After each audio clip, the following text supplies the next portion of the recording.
अस्सलामुअलैकुम। आज का जो हमारा टॉपिक है mechanism of the hormone action.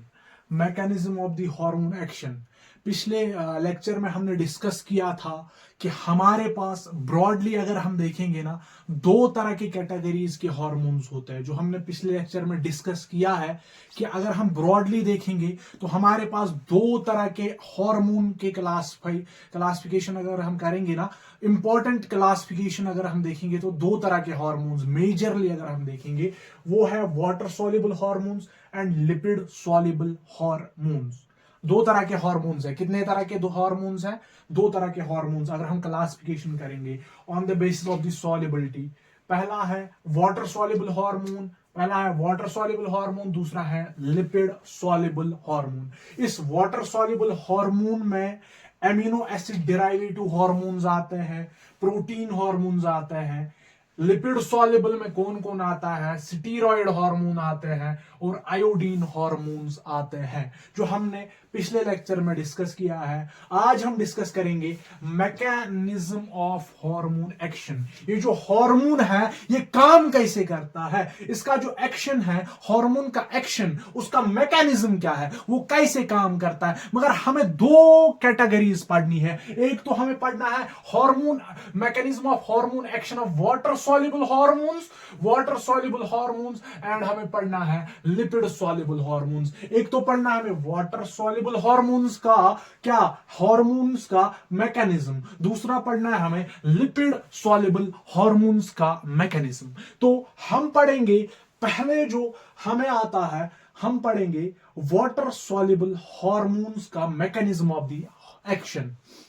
तो पहले हम डिस्कस करेंगे वाटर सॉल्युबल हार्मोन्स का एक्शन। तो ये मैं रब करूंगा यहां पर, ध्यान से देखिएगा, बहुत इंटरेस्टिंग टॉपिक है। तो स्टार्ट करेंगे हम। पहला वाटर सॉल्युबल हार्मोन्स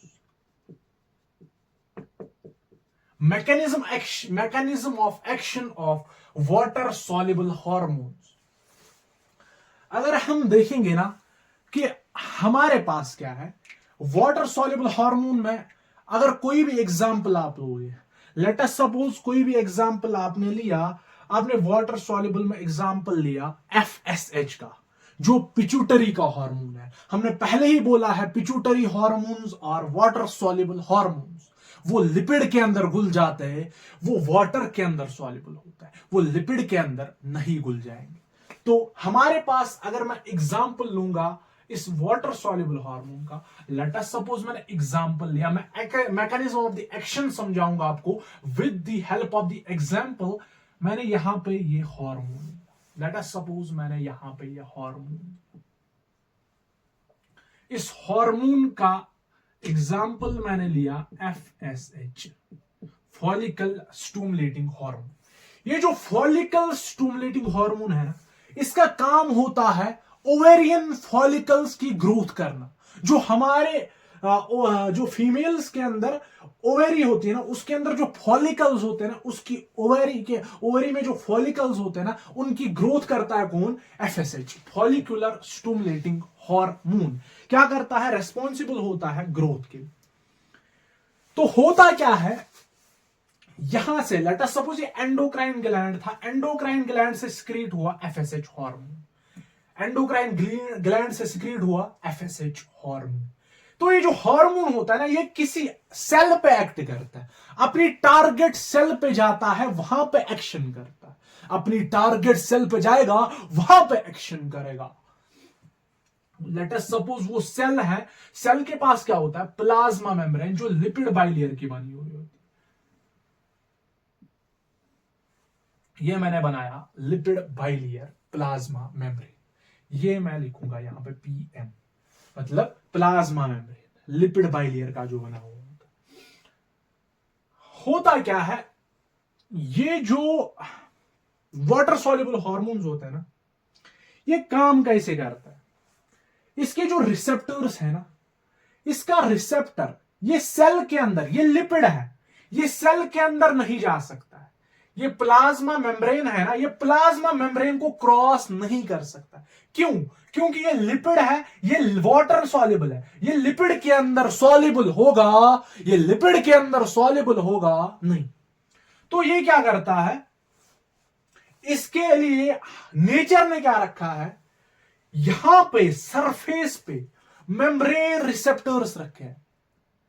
तो मैं बनाऊंगा यहां पे membrane receptor.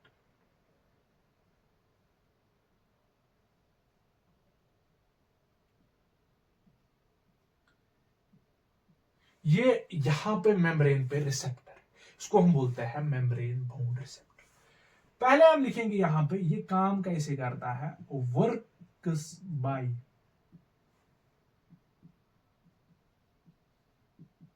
Formation of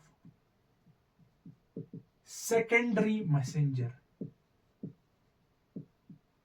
formation of secondary messenger. ये डायरेक्टली सेल के अंदर नहीं जा सकता, इसको यहां पे बैठना पड़ेगा, पहले आ जाता है यहां पे और यहां पे बैठ जाता है, बैठ गया प्लाज्मा मेम्ब्रेन। अब ये अंदर सेल के अंदर नहीं जा सकता, तो इसने क्या किया, इसने बनाया सेकेंडरी मैसेंजर, इसने एक्टिवेट किया, इसने रेस्पॉन्स दिखाया। जब ये हार्मोन इस रिसेप्टर पे लग जाता है ना, तो अंदर जो सेल के अंदर, ये जो सेल है ना, सेल के अंदर रेस्पॉन्स आता है, रेस्पॉन्स आता है और बनता है, क्या बनता है, जनरेशन ऑफ सेकेंडरी मैसेंजर। यहां पे सेल में रेस्पॉन्स नंबर 1 हम बोलते हैं, और उससे क्या होता है, जनरेट होता है जनरेशन ऑफ सेकेंडरी मैसेंजर। ये सेकेंडरी मैसेंजर क्या क्या होते हैं, कौन होते हैं, आगे जाके हम ये डिस्कस करेंगे। इसने क्या किया, जनरेट किया सेकेंडरी मैसेंजर। इस सेकेंडरी मैसेंजर में होता है CAMP, IP3 calcium 2 positive. NCERT ने दिए हुए हैं CAMP, IP3 कैल्शियम 2 पॉजिटिव और दी secondary messengers for water soluble hormones, for water soluble hormones. होता क्या है, मैं पहले आपको समझाऊंगा। वाटर सॉल्युबल हार्मोन्स सेल के अंदर डायरेक्टली नहीं जा सकते। क्यों? क्योंकि यहां पे प्लाज्मा मेम्ब्रेन है, ये लिपिड सॉल्युबल है, ये अंदर जाने देगा, अंदर जाने देगा। हार्मोन को तो अपना काम करना है ना, उसको सेल के अंदर जाना है, उसको ओवेरियन, लेट अस सपोज मैंने FSH लिया, FSH का काम है ओवेरियन फॉलिकल्स को ग्रो कराना। जब इसका काम है ओवेरियन फॉलिकल्स को ग्रो कराना, जब ये अंदर अपना काम करेगा, फिजियोलॉजिकल फंक्शन करेगा, तब जाके तो ये अपना, इसको फंक्शन करना है, हार्मोन को अपना फंक्शन करना। तो ये कैसे करेगा, सेल जब इसको अंदर नहीं आने देगी तो ये अपना दूसरा कोई मैकेनिज्म ढूंढेगा, ये जनरेट करता है, क्या बनाता है, फॉर्मेशन ऑफ सेकेंडरी मैसेंजर। ये सेकेंडरी मैसेंजर बनाता है और सेल के अंदर चला जाता है। यहां पे जब इसके साथ बाइंड हुआ, यहां पे रेस्पॉन्स आया सेल के अंदर से, और सेल के अंदर सेकेंडरी मैसेंजर जनरेट हुआ। सेकेंडरी मैसेंजर ने क्या किया, जब ये अब सेकेंडरी मैसेंजर बना, उसकी वजह से हुआ biochemical response. Biochemical response, biochemical response का मतलब है formation of protein, formation of protein, formation of protein. वो कैसे बनता है, अंदर सेल के अंदर। अगर आप देखोगे सेल के अंदर होता क्या है, यहां पर मैं आपको दिखाऊंगा सेल के अंदर होता क्या है। सेल के अंदर तो DNA है ना, ऐसे सेल, सेल के अंदर DNA है, इस DNA से बनता है mRNA, mRNA से बनता है प्रोटीन। सेल के अंदर जब ये अंदर जाएगा ना, यहां दिखाया गया बायोकेमिकल रेस्पॉन्स। ये बायोकेमिकल रेस्पॉन्स क्या होता है, प्रोटीन बनना, प्रोटीन बनना, इसको हम बोलते हैं बायोकेमिकल रेस्पॉन्स। दिखाया अंदर हार्मोन होता क्या है, ये DNA है, DNA से बना mRNA, mRNA से बना, mRNA से बना प्रोटीन, इसको हम बोलते हैं यहां पे ट्रांसक्रिप्शन, ट्रांसक्रिप्शन, और इसको बोलते हैं ट्रांसलेशन। इस प्रोसेस से क्या होता है, ये बायोकेमिकल रेस्पॉन्स दिखाता है। बायोकेमिकल रेस्पॉन्स दिखाता है। बायोकेमिकल रेस्पॉन्स क्या होता है, फॉर्मेशन ऑफ प्रोटीन। इसने अंदर प्रोटीन बनाया, अब वो प्रोटीन अपनी फंक्शन करेगा ना, वो होता है physiological response. Physiological response, physiological response का मतलब होता है प्रोटीन अब अपनी फंक्शन करेगा। प्रोटीन क्या करेगा, अपनी फंक्शन करेगा। वो क्या करेगा, वो ओवेरियन सेल मेम्ब्रेन पे इसने एक्ट किया था ना, ओवेरियन सेल मेम्ब्रेन पे इसने एक्ट किया था। अब ये इस ओवेरियन फॉलिकल्स को अंदर, जो सेल के अंदर फॉलिकल्स होंगे, उनकी ग्रोथ करेगा। उनकी फंक्शन होता है वही, फिजियोलॉजिकल रेस्पॉन्स होता है वही। फिजियोलॉजिकल रेस्पॉन्स होता है फंक्शन दिखाना। प्रोटीन अपनी फंक्शन दिखाएगा। समझ में मेरी बात आ रही है ना आपको। उसके बाद तो हमने पढ़ा वाटर सॉल्युबल हार्मोन्स। ये लिपिड के अंदर, ये लिपिड बाइलियर जो सेल का प्लाज्मा मेम्ब्रेन है, अंदर नहीं जा सकती है। कैसे काम करता है, फॉर्मेशन ऑफ सेकेंडरी मैसेंजर। अगर आपको बंदा बाहर कोई मिलेगा, बोलेगा कि वाटर सॉल्युबल हार्मोन्स कैसे काम करते हैं, आप बोलोगे वो बनाता है सेकेंडरी मैसेंजर, और सेल के अंदर बायोकेमिकल रेस्पॉन्स दिखाता है, प्रोटीन बनाता है, फिर फिजियोलॉजिकल रेस्पॉन्स दिखाता है, फिर वो प्रोटीन अपना काम करता है। प्रोटीन का काम क्या है, प्रोटीन अपना फंक्शन, जो हार्मोन होगा वही एक्शन दिखाएगा। वो समझ में मेरी बात आ रही है ना आपको, ये बात मेरी समझ आ रही है ना आपको। उसके बाद और इसके जो रिसेप्टर्स होते हैं ना, रिसेप्टर्स भी इंपॉर्टेंट है। रिसेप्टर्स आर लोकेटेड, ये क्वेश्चन आता है, receptors are located on membrane.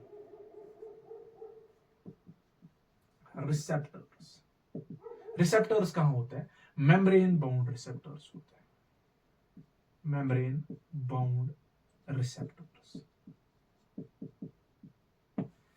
Membrane bound, यहां पे मेम्ब्रेन पे रिसेप्टर्स। अभी हम पढ़ेंगे लिपिड सॉल्युबल हार्मोन्स का एक्शन क्या है, फिर हम इनको कंपैरिजन करेंगे। वैसे आपको फिर क्लियर हो जाएगा इनमें क्या डिफरेंस है, वो कैसे एक्शन दिखाता है, ये कैसे एक्शन दिखाता है। समझ में मेरी बात आ रही है। पहले बता मुझे, हार्मोन आया, एंडोक्राइन ग्लैंड ने बेचे हार्मोन सिक्रीट किया। हार्मोन ने बोला कि मुझे अपना काम करना है, मुझे अपनी फंक्शन करनी है, तो वो जाएगा सेल के पास। सेल में मिला इसको प्लाज्मा मेम्ब्रेन। प्लाज्मा मेम्ब्रेन ने बोला भैया मैं अंदर आने दूंगा, मैं अंदर आने दूंगा नहीं, मैं रोकूंगा आपको। क्यों रोकेगा, क्योंकि ये लिपिड में सॉल्युबल, ये लिपिड में सॉल्युबल नहीं है। उसके बाद जब ये अंदर नहीं आने देगा तो होगा क्या, यहां पे मेम्ब्रेन पे जो रिसेप्टर होगा, जब ये इसके साथ बाइंड होगा, अंदर सेल के अंदर रेस्पॉन्स जनरेट होगा, वहां पे जनरेट होगा सेकेंडरी मैसेंजर। सेकेंडरी मैसेंजर में क्या, कौन कौन सेकेंडरी मैसेंजर्स होते हैं, कैप होता है, IP3 होता है, कैल्शियम 2 पॉजिटिव होता है, ये इंपॉर्टेंट है सेकेंडरी मैसेंजर, ये भी क्वेश्चन आता है। उसके बाद यहां पे क्या होगा, फॉर्मेशन ऑफ प्रोटीन होगी, वो प्रोटीन अपनी फिर फिजियोलॉजिकल रेस्पॉन्स दिखाएगा, वो फिर अपना फंक्शन करेगा, जो उसका काम है उस प्रोटीन का। समझ में मेरी बात आ रही ना आपको। उसके बाद अब हम डिस्कस करेंगे लिपिड सॉल्युबल हार्मोन्स का एक्शन क्या है, मैकेनिज्म ऑफ एक्शन, फिर हम इनको डिफरेंशिएट।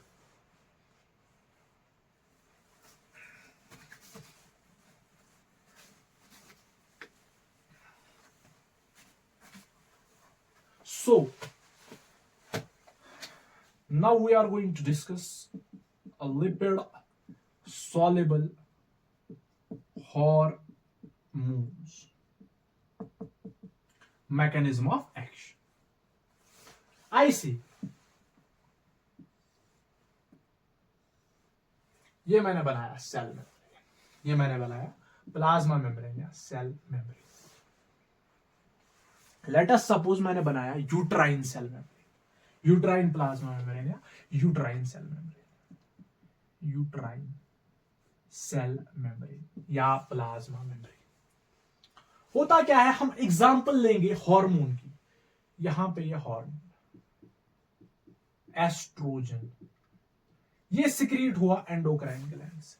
अब होगा क्या, ये जो यूट्राइन सेल मेम्ब्रेन है, ये जो एस्ट्रोजन है, ये लिपिड सॉल्युबल है, इसको यहां पे रोका नहीं जाएगा, ये सेल के अंदर एंट्री डायरेक्टली मारेगा।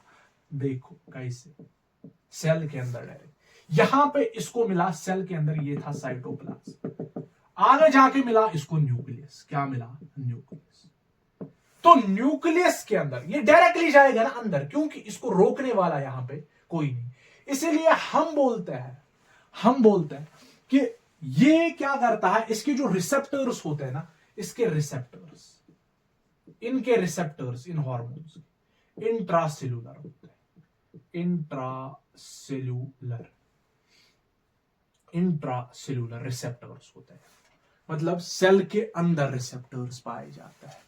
या तो वो सेल के अंदर, या तो वो यहां पे न्यूक्लियस के अंदर होंगे, या तो वो साइटोप्लाज्म के अंदर। मोस्टली जो होता है ना वो न्यूक्लियर रिसेप्टर्स है। आपकी एनसीईआरटी ने लिखा है मोस्टली जो रिसेप्टर्स होते हैं वो न्यूक्लियस के अंदर पाए जाते हैं।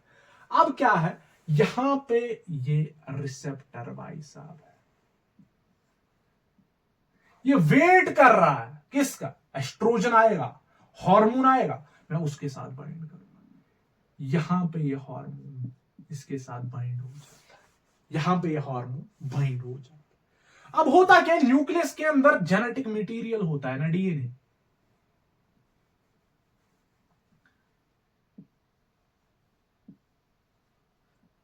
ये है डीएनए, जेनेटिक मटेरियल डीएनए। अब होगा क्या, ये इसके साथ मिल जाएगा डीएनए के साथ, और यहां पे कोई जीन एक्टिवेट करेगा, डीएनए के अंदर मिल जाएगा और यहां पे जीन एक्टिवेट करेगा, डीएनए के साथ, डीएनए में जीन्स को एक्टिवेट करेगा और वो बनाएंगे एमआरएनए, वो बनाएंगे एमआरएनए, एमआरएनए बनाएगा, एमआरएनए का बनाएगा प्रोटीन्स, समझ में मेरी बात आएगी। ये प्रोटीन क्या करेगा, अपनी फंक्शन, उसका मतलब क्या है, physiological response, PR, physiological response. अच्छे से समझना बेटा, होता क्या है, लिपिड सॉल्युबल हार्मोन आया, ग्लैंड ने सिक्रीट किया हार्मोन, जब ग्लैंड करेगा सिक्रीट हार्मोन, होगा क्या, मुझे बता होगा क्या, ये सेल के अंदर इसको काम करना है, सेल के अंदर कोई ना कोई फंक्शन तो इसको परफॉर्म करनी है ना। ये क्या करता है, एस्ट्रोजन टिश्यूज की ग्रोथ करता है, ये ग्रोथ करता है और डिफरेंशिएशन करता है। जब ये सेल के अंदर, इसको रोकने वाला यहां पे, इसको रोकने वाला कोई नहीं है, सेल के अंदर डायरेक्टली न्यूक्लियस में जाएगा, अंदर रिसेप्टर इसका वेट कर रहा है, रिसेप्टर इसके साथ इसके जीन्स को एक्टिवेट करेगा, डीएनए के जीन्स को बनाएगा एमआरएनए, एमआरएनए से बनेगा प्रोटीन, प्रोटीन से बनेगा, प्रोटीन अपना फंक्शन करेगा, जो फिजियोलॉजिकल रेस्पॉन्स उसका होगा। समझ में मेरी बात आ रही है। इसके रिसेप्टर कहां पे है, इंट्रासेल्यूलर।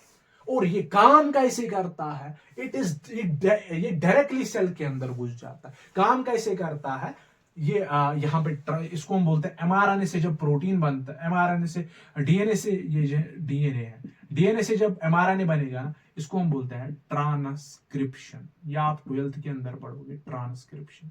यहां पे हम बोलते हैं एमआरएनए से जब प्रोटीन बनेगा, इसको हम बोलते हैं translation, transcription and translation. DNA से बनेगा एमआरएनए, इसको हम बोलते हैं ट्रांसक्रिप्शन, एमआरएनए से बनेगा प्रोटीन, इसको हम बोलते हैं ट्रांसलेशन, इसको हम बोलते हैं ट्रांसलेशन। तो होगा क्या, डायरेक्टली ये अंदर जाएगा, इसमें कोई सेकेंडरी मैसेंजर की जरूरत, इसमें कोई सेकेंडरी मैसेंजर की जरूरत नहीं है, इसीलिए ये डायरेक्टली सेल के अंदर चला जाता है। इसके रिसेप्टर्स अंदर सेल में वेट कर रहे होते हैं, इंट्रासेल्युलर रिसेप्टर्स होते हैं, इसमें कोई भी मेम्ब्रेन बाउंड रिसेप्टर नहीं होता, यहां पे मेम्ब्रेन पे रिसेप्टर नहीं लगे हुए, क्योंकि ये अंदर डायरेक्टली जाएगा, इसको यहां पे रोकने वाला, इसको गेट पे रोकने वाला कोई नहीं है। गेट क्या है, सेल मेम्ब्रेन, सेल मेम्ब्रेन इसको रोकने वाला नहीं है। उसके बाद हम इसको डिफरेंशिएट करेंगे कि वाटर सॉल्युबल हार्मोन्स कैसे एक्शन दिखाते हैं, mechanism of the hormone action उनका कैसा है, और लिपिड सॉल्युबल का कैसा है, हम डिफरेंस करेंगे। पहले बता वाटर सॉल्युबल में होता क्या, हम रिवाइज करें। वाटर सॉल्युबल में मैंने अपने दिमाग में अंदर से सोचो कि एफएसएच मैंने एग्जांपल ली थी, एफएसएच आया, लेट अस सपोज मेरे पास एंडोक्राइन ग्लैंड, यहां पे कोई भी एंडोक्राइन ग्लैंड है, कोई भी मैंने लिया एफएसएच का नाम, एफएसएच आया, उसको कहां जाना है, उसको टारगेट सेल पे जाना है, सेल टारगेट सेल पे जाना है। सेल के ऊपर क्या होता है, प्लाज्मा मेम्ब्रेन। प्लाज्मा मेम्ब्रेन अंदर नहीं आने देगा उसको, क्योंकि वो वाटर सॉल्युबल हार्मोन। उसने क्या किया था, उसने यहां पे अपना रिसेप्टर उसका था, मेम्ब्रेन बाउंड रिसेप्टर, तो वो उसके साथ चिपक गया था, अंदर रेस्पॉन्स जनरेट किया था, वहां पे सेकेंडरी मैसेंजर बना था, सेकेंडरी मैसेंजर ने बायोकेमिकल रेस्पॉन्स दिखाया था, प्रोटीन बनाया था, प्रोटीन के बाद वो प्रोटीन फंक्शन करेगा, दिखाएगा फिजियोलॉजिकल रेस्पॉन्स। उसके बाद जो लिपिड सॉल्युबल हार्मोन है, इसके जो रिसेप्टर्स है वो इंट्रासेलुलर होते हैं, वो सेल के अंदर पाए जाते हैं, वो मेम्ब्रेन पे नहीं पाए जाते। उसके रिसेप्टर्स मेम्ब्रेन पे पाए जाते थे, इसके रिसेप्टर्स सेल के अंदर इंट्रासेलुलर पाए जाते हैं। तो डायरेक्टली सेल के अंदर एंट्री मारेगा, इसको रोकने वाला कोई नहीं है। सेल के अंदर जब जाएगा तो डीएनए को एमआरएनए में कन्वर्ट करेगा with the help of the process, that process is known as transcription. MRNA convert होगा प्रोटीन में with the help of the process that is known as translation. Protein अपना फंक्शन करेगा, दिखाएगा physiological response. ये था इन दोनों categories का, water soluble, lipid soluble hormones का mechanism of the action. Until then, next time, अगले वीडियो में हम डिस्कस करेंगे pituitary gland. Until then, next time.